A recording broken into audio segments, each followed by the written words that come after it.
Groupama Forêt Assurance est l'acteur historique de l'assurance en forêt. Face à l'enjeu fort de l'incendie de forêt, il existe tout un système de protection.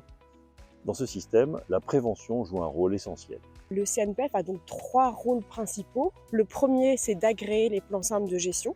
La deuxième, c'est de vulgariser les bonnes pratiques de sylviculture, donc notamment en termes d'adaptation des peuplements forestiers au changement climatique. La troisième mission, en fait, c'est de favoriser le regroupement des propriétaires forestiers. Les OLD concernent en fait les régions forestières et les OLD concernent tous les gestionnaires, tous les habitants en fait de ces zones forestières. L'idée de la loi au départ, c'était de faire en sorte que ce sont les gens qui amènent le risque en forêt qui prennent à charge cette obligation de débroussaillement.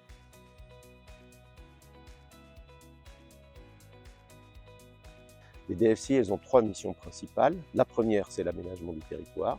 La deuxième, c'est la surveillance du massif pour informer en période à risque et pour surveiller quand il y a eu des feux, quand les feux s'enterrent. Et la troisième dimension, c'est l'information et la sensibilisation du public.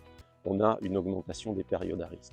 Deuxièmement, on a, du fait du changement climatique, une augmentation de la surface géographique qui est soumise au risque feu de forêt. Si on veut avoir un territoire protégé, il faut un territoire qui soit valorisé. Il faut veiller à avoir une activité et une exploitation de la forêt importante si on ne veut pas augmenter le risque de forêt. Pour nous, les points clés de la prévention en matière d'incendie de forêt, ils portent d'abord sur l'aménagement du territoire. Il faut mettre le territoire en défense.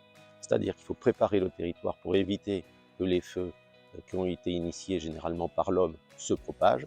Et deuxièmement, il faut préparer le territoire pour que si le feu arrive sur des personnes, sur des enjeux, il soit le mieux protégé possible.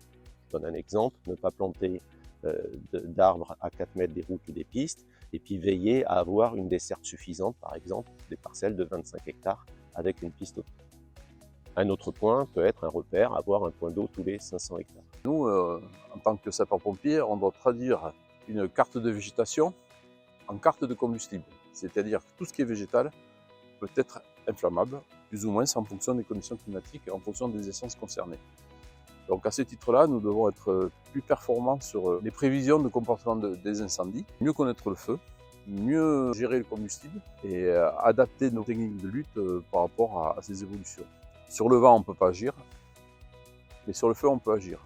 La prévention efficace doit être évolutive. Nous intervenons sur la prévention et la protection de nos forêts. L'assurance est une solution face à tous ces changements.